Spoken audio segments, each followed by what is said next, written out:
ഇപ്പോൾ നിലയ്ക്കൽ നേവി ജയശങ്കർ കൂടി ചേരുന്നു. ജയശങ്കർ, തിരുമുറ്റത്തൊക്കെ വലിയ ഭക്തജന തിരക്കാണ്. ഈ നിയന്ത്രണങ്ങളൊക്കെ പാളി എന്നത് വ്യക്തം.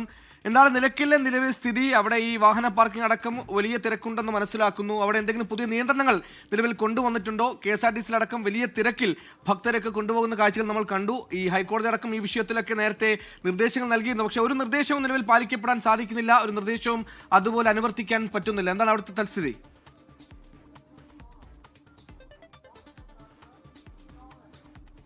സുഹൈല, പമ്പയിൽ ഭക്തജനങ്ങളുടെ എണ്ണം കൂടിയതോടുകൂടി നിയന്ത്രണങ്ങൾ എന്തായാലും നിലയ്ക്കലിൽ ഏർപ്പെടുത്തിയിട്ടുണ്ട്. ഇവിടെ നിന്ന് കാലി KSRTC വണ്ടികൾ മാത്രമാണ് നിലവിൽ പമ്പയിലേക്ക് കടത്തിവിടുന്നത്. ഭക്തജനങ്ങളുള്ള വണ്ടികൾ നിലവിൽ കടത്തിവിടുന്നില്ല. ഔദ്യോഗിക വാഹനങ്ങളും മാധ്യമങ്ങളുടെ വാഹനങ്ങൾക്കും ഒപ്പം തന്നെ ആളില്ലാത്ത KSRTC ബസ്സിനും മാത്രമാണ് നിലവിൽ പമ്പയിലേക്ക് പ്രവേശനം അനുവദിച്ചിരിക്കുന്നത്. ബാക്കി എല്ലാ വാഹനങ്ങളും നിലയ്ക്കൽ തടഞ്ഞിട്ടിരിക്കുന്ന ഒരു കാഴ്ചയാണ് കാണുന്നത്. നമുക്ക് ആ ദൃശ്യങ്ങളിൽ കാണാം. അന്യ സംസ്ഥാനത്ത് നിന്ന ബസ്സാണ്. അതിന് പിന്നിൽ നിരനിര അയ്യപ്പ ഭക്തരുടെ വാഹനങ്ങളുണ്ട്.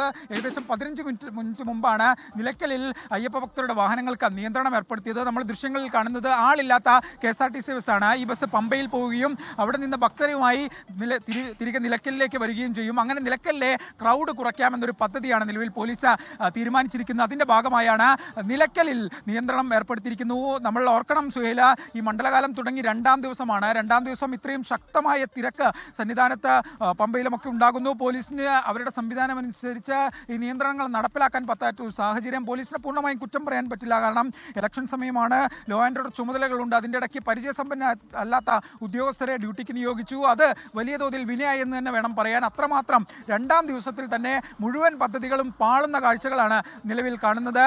മുഴുവൻ വാഹനങ്ങളും നിലയ്ക്കലിൽ നിയന്ത്രിക്കുന്നു. നിലയ്ക്കലിനപ്പുറത്തേക്ക് ആളില്ലാത്ത KSRTC വാഹനങ്ങൾക്കും ഔദ്യോഗിക വാഹനങ്ങൾക്കും മാത്രമാണ് നിലവിൽ പ്രവേശനമുള്ളത്. അയ്യപ്പ ഭക്തരുടെ ഒരു വാഹനങ്ങളും നിലയ്ക്കൽ നിന്ന് പമ്പയിലേക്ക് കടത്തിവിടുന്നില്ല. KSRTC ബസ്സിൽ പോലും ഭക്തരെ കടത്തിവിടാത്ത ഒരു സാഹചര്യമുണ്ട്. മുഴുവൻ വണ്ടികളും നിലവിൽ നിലയ്ക്കലിൽ തടഞ്ഞിരിക്കുന്നു. പരമാവധി വാഹനങ്ങളെ നിലയ്ക്കൽ പാർക്കിങ്ങിലേക്ക് വിടാനുള്ളൊരു തീരുമാനം പോലീസ് എടുത്തിട്ടുണ്ട്. അതിനും ഈ വഴിയൊക്കെ ക്രമീകരിക്കാനുണ്ട്. നമുക്ക് ആ ദൃശ്യങ്ങളിൽ കാണാം.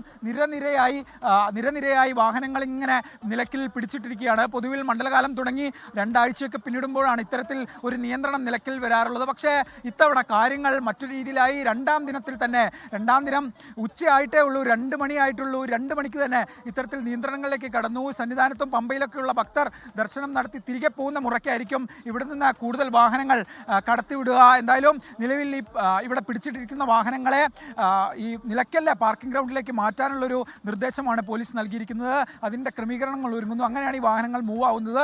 നിലവിൽ എന്തായാലും നിലയ്ക്കലിൽ അയ്യപ്പ ഭക്തർക്ക് പോലീസ് സ്റ്റോപ്പ് പറഞ്ഞിരിക്കുന്നു. നിലയ്ക്കലിനപ്പുറത്തേക്ക് തൽക്കാലം അയ്യപ്പ ഭക്തരുടെയും അവരുടെ വാഹനങ്ങളെയും കടത്തിവിടില്ല. KSRTC ബസ്സിന് പോലും കാര്യമായി സർവീസ് നടത്താനാണ് നിർദ്ദേശം നൽകിയിരിക്കുന്നത്. പമ്പയിൽ പോയി അവർ പമ്പയിൽ നിന്ന് ഭക്തരുമായി നിലയ്ക്കലിലേക്ക് എത്തും. അങ്ങനെ ആ പ്രൊസീജിയർ കുറച്ച് നേരം തുടരും. അങ്ങനെ അവിടെ ആൾ ഒഴിഞ്ഞു കഴിഞ്ഞാൽ, അവിടെ ഏകദേശം ക്ലിയർ ആയാൽ പിന്നീട് ഇവിടെ നിന്ന് വാഹനങ്ങൾ കടത്തിവിടാമെന്നൊരു നിർദ്ദേശമാണ് നൽകിയിരിക്കുന്നത്. നമുക്ക് ആ ദൃശ്യങ്ങളിൽ കാണാം. KSRTC ബസ്സാണ്, ദീർഘദൂര ബസ്സാണ്.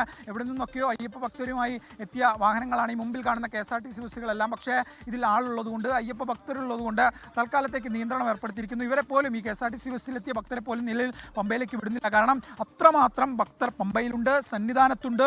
പോലീസ് അവരുടെ വിഭവശേഷി അനുസരിച്ച് അവർ പരമാവധി കാര്യങ്ങൾ പോലീസ് ചെയ്യുന്നുണ്ട്. പക്ഷേ അവരുടെ ശേഷിക്ക് അപ്പുറത്തേക്ക് ഭക്തരെത്തുന്നു. ഒരു ദിവസം 1 ലക്ഷം ഭക്തരെത്തുമ്പോൾ എങ്ങനെ കേരള പോലീസ് അവരുടെ സംവിധാനം വെച്ച് ഇത് നിയന്ത്രിക്കും? കാരണം അവർ അവരുടെ പരമാവധി കാര്യങ്ങൾ ചെയ്യുന്നുണ്ട്. അതിനിടയിലാണ് ഇലക്ഷൻ ഡ്യൂട്ടിയുമായി ബന്ധപ്പെട്ട് പണ്ട് ഇവിടെ ജോലി ചെയ്ത, ഇവിടെ കഴിവുള്ള ഉദ്യോഗസ്ഥരൊന്നും ഇത്തവണ എത്തിയിട്ടില്ല. പരിചയസമ്പന്നുള്ള ഉദ്യോഗസ്ഥർക്ക് എത്താനായിട്ടില്ല.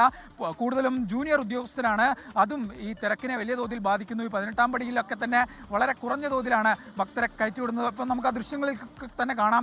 വലിയ തിരക്ക്. ഈ ഹൈക്കോടതി ഉത്തരവൊക്കെ ഉണ്ട് ബസ്സുകളിൽ ആളുകളെ നിർത്തിക്കൊണ്ടുവരുന്നത്. പക്ഷേ അതൊക്കെ എല്ലാ തലത്തിലും ലംഘിക്കപ്പെടുന്നു. ഉത്തരവിന് പുല്ലുവിലയാവുന്നു. കാരണം അത്രമാത്രം ആളുകളുണ്ട്. അവരിങ്ങനെ ഇരച്ച് KSRTC ബസ്സിൽ കയറുമ്പോൾ പോലീസും ഇവിടുത്തെ സംവിധാനവും എങ്ങനെ ഇടപെടാനാകുമെന്നൊരു ചോദ്യമാണ്. ആ ദൃശ്യങ്ങളിൽ കാണാം. പമ്പയിൽ നിന്ന് വരുന്ന ബസ്സാണ്. ആ ബസ്സിൽ ആളുകളെ നിർത്തിക്കൊണ്ടുപോകുന്നുണ്ട്.